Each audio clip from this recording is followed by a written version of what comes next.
My name is Kim Bardakian. I am on the board for PRSA, the San Francisco chapter. I'm the Vice President of Diversity. There'll be about 4,000 PR professionals coming to the Bay Area. It's October. It's going to be at the host hotel is the San Francisco Marriott. And we're very excited because our own local, Jerry Corbett, Jerry, please stand up.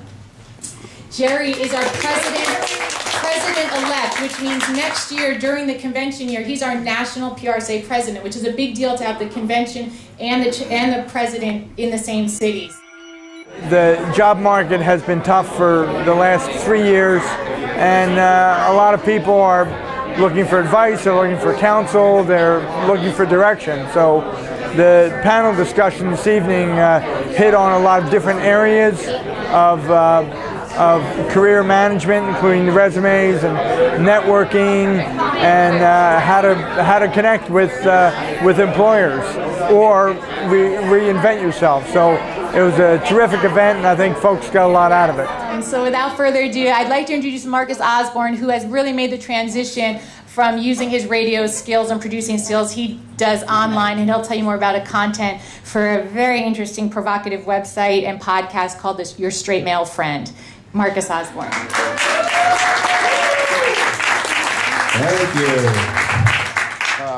I'm glad you all came out this evening. When Kimberly asked me to be a part of this, of course I had to jump in because I haven't actually gone through it. I'm actually going through this entire reinvention process, and it does take a toll on you emotionally, trying so hard to basically give up your identity, what's been a part of you for some 20 years, and do something else, but still using the skills that you have to kind of make this transition into the next thing.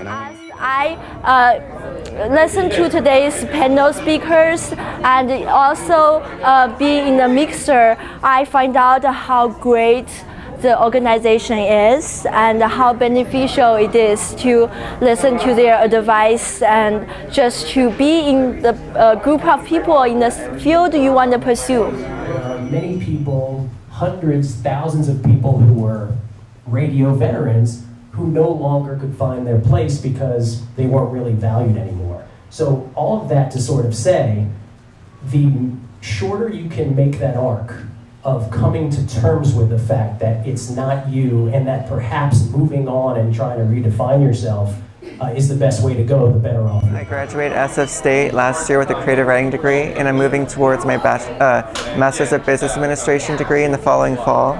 I came to this event, I was invited by my friend Fran and Sue, and I was really impressed by the panel because they really teach you how to empower yourself to be different and adapt. And instead of trying to appeal to people and getting a job through trying to find out what they want and what they can offer you, you really have to offer yourself as almost like an asset, where you are investing yourself into their company and they value who you are. I think that part of reinventing yourself is being willing to acknowledge that it has to happen.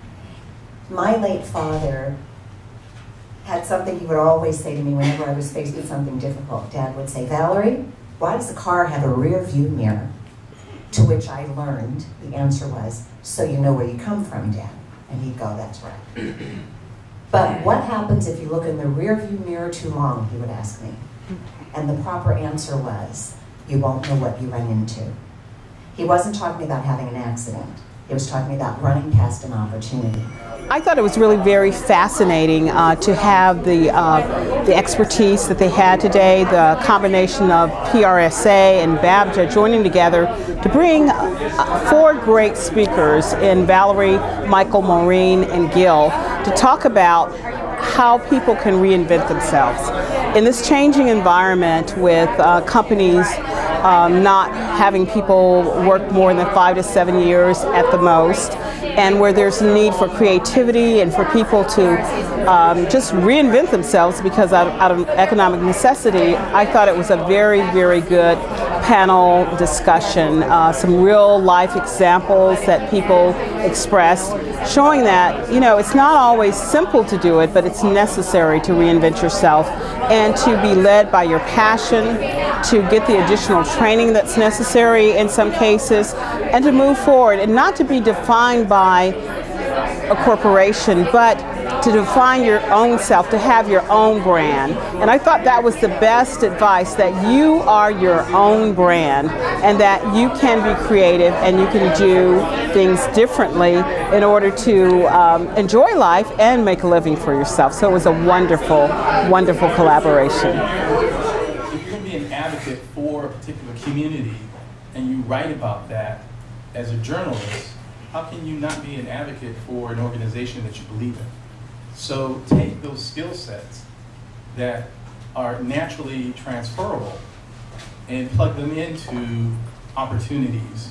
Think about convergence of your two interests. So maybe you want to have a niche where maybe this is not your full-time job, but if you want to have a sideline doing marketing for psychologists, psychiatrists, and coaches, they need that, PR and marketing, because that's not normally what they're good at. They're good at the one-on-one counseling, but they need someone to help them market themselves. And I'd also like to make a comment, is this not the best looking and most colorful group of people? Because this was not coordinated. So thank you all for coming, and there may be more